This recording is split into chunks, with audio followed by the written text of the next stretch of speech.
تو اس لیے یہ ایام بیز کے روزے بھی ماشاءاللہ 13، 14 اور 15 تاریخ کے روزے بھی بہت اہم ہیں۔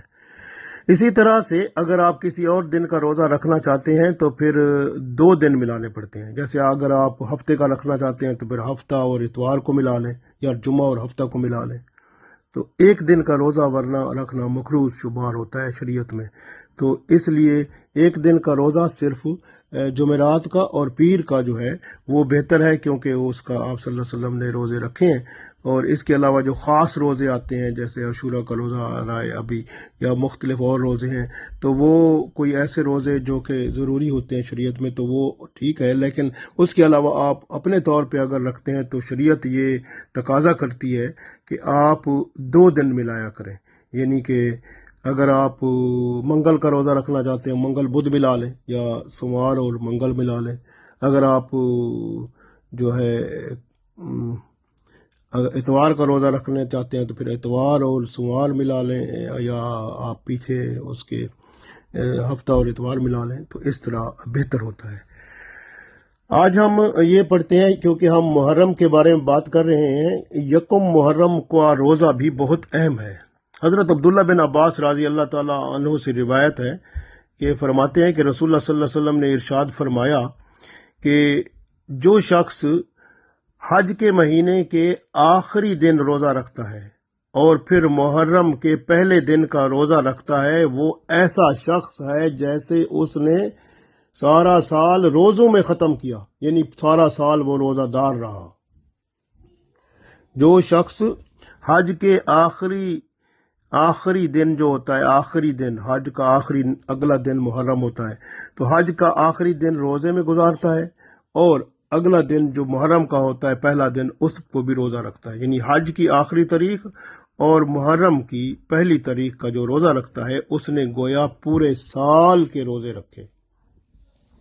یہ حدیث عبداللہ بن عباس رضی اللہ تعالیٰ عنہ سے مروی ہے۔ اسی طرح سے ایک اور حدیث میں یہاں تک آتا ہے، یہ حدیث جو ہے اس میں ہے کہ جو شخص محرم کی پہلی تاریخ کا اور 29 اور 30 کا روزہ رکھتا ہے، یعنی محرم کی پہلی تاریخ کا بھی اور 29 اور 30 کا روزہ رکھتا ہے، اور راتوں کو قیام بھی کرتا ہے، تو اللہ تعالیٰ اسے بہت زیادہ ثواب عطا فرماتا ہے، اور پل صراط پر گزرنا اس کا آسان ہوگا، اور اس کا چہرہ 14ویں کی رات کی طرح چمکتا ہوگا۔ قیامت کے دن جب لوگ گزریں گے، اندھیرا ہوگا پل صراط پر، تو وہ اس کی روشنی چہرے کی چمکتی ہو ماشاءاللہ اس کو لے جائے گی۔ تو یہ اللہ تعالیٰ کی رحمت ہوگی۔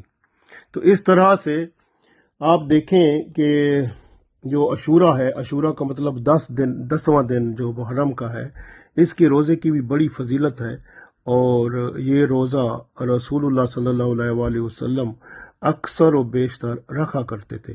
عاشورے کے دن کا روزہ بہت اہم ہے، کیونکہ رسول اللہ صلی اللہ علیہ وسلم جب مدینہ شریف آئے تھے تو محرم کا مہینہ تھا، تو اس وقت آپ صلی اللہ علیہ وسلم نے دیکھا کہ وہ یہودی جو ہیں وہ تو 10واں جو دن ہے محرم کا اس میں روزہ رکھے ہوئے تھے۔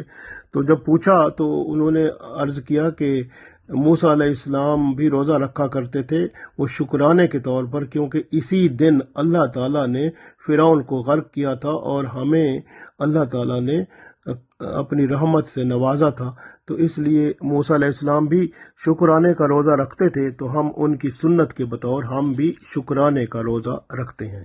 تو رسول اللہ صلی اللہ علیہ وسلم نے فرمایا یہ نبی جو ہوتے ہیں آپس میں بھائی ہیں، تو موسیٰ علیہ السلام جو کام کرتے تھے یہ بہت اچھا کام تھا، ہم بھی وہی کرتے ہیں۔ تو آپ صلی اللہ علیہ وسلم نے فرمایا آپ بھی روزہ رکھیں۔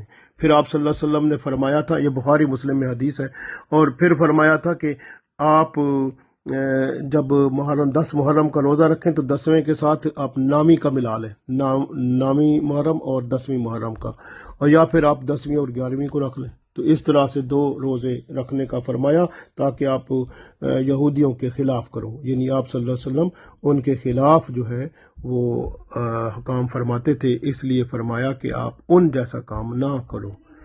حضرت عبداللہ بن عباس رضی اللہ تعالی عنہ سے روایت ہے کہ آپ صلی اللہ علیہ وسلم کسی دن کے روزے کو اتنی اہمیت نہیں دیتے تھے جتنی اہمیت عاشورہ کے 10ویں روزے کو دیتے تھے، یعنی 10ویں عاشورہ کے 10 محرم کا روزہ جو ہے اس کو جتنی اہمیت دیتے تھے اتنی اہمیت کسی اور روزے کو نہیں دیتے تھے آپ صلی اللہ علیہ وسلم۔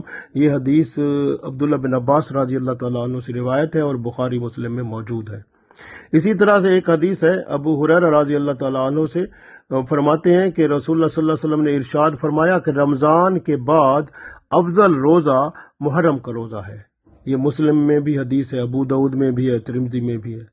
اسی طرح ابو قتادہ رضی اللہ تعالیٰ عنہ سے روایت ہے کہ رسول اللہ صلی اللہ علیہ وآلہ وسلم فرماتے ہیں مجھے اللہ پر گمان ہے کہ عاشورہ کا روزہ 1 سال پہلے کے گناہوں کو مٹا دیتا ہے۔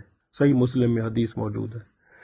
اسی طرح سے حضرت عائشہ رضی اللہ تعالیٰ عنہ سے مروی ہے کہ ماہ رمضان کے روزے فرض ہونے سے پہلے عاشورہ کے روزے رکھنے کا رواج تھا، تو اس لیے روزہ جو ہے آپ رضی اللہ تعالیٰ عنہ فرماتے ہیں کہ وہ لوگ عاشورے کا روزہ رکھا کرتے تھے۔ اسی طرح حضرت عبداللہ بن عمر رضی اللہ تعالیٰ عنہ کا ایک بیان ہے، یعنی روایت ہے ان سے کہ رسول اللہ صلی اللہ علیہ وآلہ وسلم جو ہے رمضان کی فرضیت کے جو روزے تھے، رمضان کے روزے جب فرض ہوئے تو اس سے پہلے آپ صلی اللہ علیہ وسلم عاشورہ کے روزے رکھا کرتے تھے، اور خاص طور پر 10 محرم کا روزہ یہ رکھا کرتے تھے۔ ابو داؤد میں یہ حدیث موجود ہے۔ اسی طرح سے امام مالک رضی اللہ تعالیٰ عنہ فرماتے ہیں کہ مجھے معلوم ہوا کہ حضرت عمر فاروق رضی اللہ تعالیٰ عنہ نے حارث بن حشام کو حکم دیا کہ کل عاشورہ کے دن تم روزہ رکھو، اور اپنے متعلقین کو بھی حکم کر دو کہ وہ روزہ رکھیں۔ یہ حدیث موطا امام مالک میں موجود ہے۔ اسی طرح سے آپ دیکھیں کہ ایک اور حدیث ہے، حضرت عبداللہ بن عباس رضی اللہ تعالیٰ عنہ فرماتے ہیں کہ یہودیوں کی مخالفت کرتے ہوئے آپ 9ویں اور 10ویں محرم کو روزہ رکھا کرو۔ یہ حدیث مسند احمد میں موجود ہے۔ حضرت حفظہ رضی اللہ تعالی عنہا فرماتی ہیں کہ رسول اللہ صلی اللہ علیہ وآلہ وسلم نے عاشورہ کا روزہ کبھی نہیں چھوڑا۔ یہ نسائی شریف میں حدیث ہے، تو آپ بھی روزہ رکھنا ہے تو یہ روزے رمضان شریف کے بعد آپ صلی اللہ علیہ وسلم سب سے زیادہ جو محبت کرتے تھے عاشورہ کے روزے ہوتے تھے۔ روزہ اللہ سے ملاتا ہے اور بندے کو اس دنیا میں اللہ کی قربت عطا کرتا ہے، اور قیامت کے بعد جب حساب کتاب ہو جائے گا، جنت میں جائیں گے تو وہ دروازہ جہاں سے وہ جنتی داخل ہوں گے تو وہ ریان دروازہ جو روزے داروں کا ہوگا، آگے اللہ کا دیدار ہوگا۔ ماشاءاللہ بڑا خوبصورت منظر ہوگا، اور یہ روزے سے ہی ممکن ہے۔ تو اس لیے روزے رکھا کریں اور اپنی صحت کو بحال رکھیں تاکہ بیماریوں سے بھی بچیں اور اللہ کی قربت بھی حاصل ہو، اور تقوی جو ہے وہ روزے سے آتا ہے۔ جس طرح قرآن پاک میں اللہ تعالیٰ نے ارشاد فرمایا نا کہ یا ایھا الذین آمنوا کتب علیکم الصیام کما کتب علی الذین من قبلکم لعلکم تتقون۔ تو اس آیت میں بھی دیکھیں روزے کا حکم آیا تو اس سے ملتا کیا ہے؟ لعلکم تتقون، تتقون یعنی تقوی ملتا ہے۔ تو تقوی جو ہے نا یہ بہت بڑی چیز ہے جس سے بندے کو اس دنیا اور آخرت کی کامیابی نصیب ہوتی ہے، ایمان کامل اعمال صالح بن جاتے ہیں، اور پھر دنیا اور آخرت میں بندہ کامیاب و کامران ہو جاتا ہے۔ اللہ تعالی ہم سب کو توفیق دے، آمین۔